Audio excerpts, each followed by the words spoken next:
Erev Tov Rabotai, we are continuing with our Mishna Yomi, Masechet Gittin. We are up to Perek Zayin, Mishnah Aleph. Today's Mishnayot should be Le'elui Nishmat Neria ben Svetlana Ranbai Veliyahu ben Burcha Israel of Chana bat Miriam Sason ben Raya and Yoshua ben Shifra Menuchatam began Eden Amen and Le'avdir ben Chaim lechaim v'derefua shelemav Daniel Shalom ben Rosa betoch Shah Cholei Israel. The Mishnah discusses whether a husband who is mentally unstable can instruct others to write a get on his behalf. Misha chazok kol diakos. If someone was seized by a type of mental illness called kol diakos, now this was an illness that caused mental confusion. It resulted from drinking wine that had not yet aged, which was often possessed by a demon whose name was kol diakos. Va'amar kitvu get liishti, and he said to people, write a get for my wife. Lo amar klum. It is as if he has not said anything at all, and if they wrote a get, it is not valid. And this is because anything said or done by a person who is not of sound mind is not legally recognized. Even if he later recovers, the get cannot be written based on the instructions he gave when he was not of sound mind. If he still wishes to divorce his wife, then he must repeat the instructions. And the same is true for a person who is not of sound mind for any other reason, such as if he is drunk to the point that he is unaware of what is going on. Anything he says during that time is legally meaningless.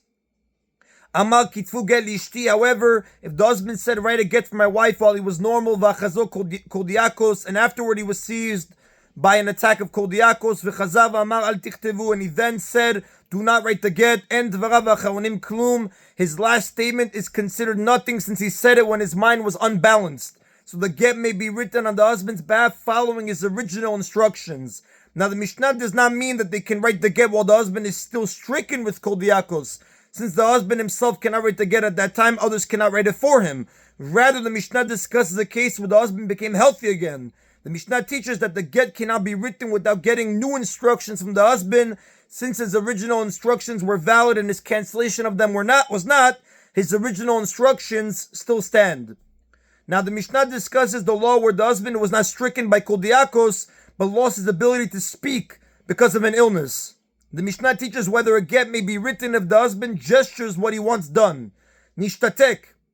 If the husband became mute because of an illness, v'amru lo nichtov get liishtecha, and people said to him, should we write a get for your wife?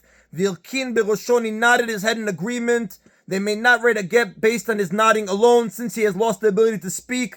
We suspect that his mind may have been affected by his illness to the point where his agreement that the get be written is not legally acceptable. Rather, butkinoto shalosh pa'amim, they must test him 3 times to see if his mind is clear. Meaning, this is done by asking him 3 questions whose answer is obviously no, and 3 questions whose answer is obviously yes, and seeing how he responds. These questions are about things that are commonly known. For example, for a no question, we ask him in the middle of the winter whether there are any summer fruits growing on the trees. We alternate the no questions with the yes ones to reduce the chance that his answers are simply a series of repeated nods that happen to be right.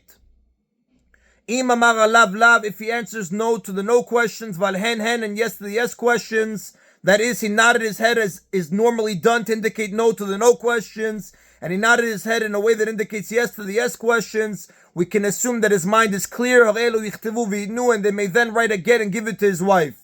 Although the people only asked the husband if they may write the get, and it was to this that he agreed, they may in fact write it and give it to the wife. And this is because it can be assumed that since the husband is sick, he wants to divorce her as soon as possible to spare her from Yibum, as we learned in chapter 6, Mishnah 5.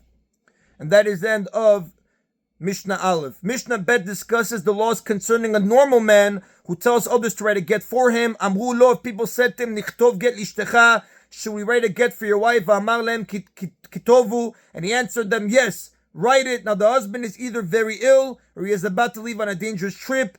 The husband in this case has no children, so that if he were to die, his wife would be bound to his brother for ibum or chalitza. He therefore wants to divorce her now to spare her from this attachment to his brother and allow her to remarry, because we know when a man dies childless, the Torah states that it is a mitzvah for his brother to marry his widow and establish a name for him. This marriage is called ibum. If the brother does not want her to if the brother does not want to marry her, he must perform the ceremony of chalitza, removal of the shoe with her, in order to end their bond and permit her to marry someone else, as it discusses in Dvarim, chapter 25, verses 5 through 10. Amru la sover v'chatav. But instead of writing the get themselves, in our Mishnah's case, they told the scribe to write the get and he wrote it. And they told other witnesses to sign their names on the get and they signed. The law is that even if these other people wrote and signed the get, untanuhu lo, and gave it to the husband, and the husband then gave it to his wife to divorce her, get batel, the get is void and she is not divorced.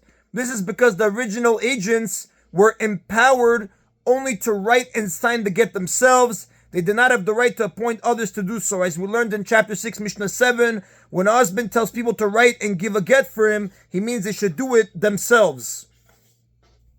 Ad she'omar lasover ktov, for a get is not valid until the husband himself tells the scribe, write the get, v'la'adim chatomu, and tells the witnesses, sign the get. Our Mishnah follows the view of Rabbi Yossi in chapter 6, Mishnah 7, who holds that agents to give a get may never appoint other agents to write and give it for them. However, according to Rabbi Meir, there are instances where agents are empowered to do so.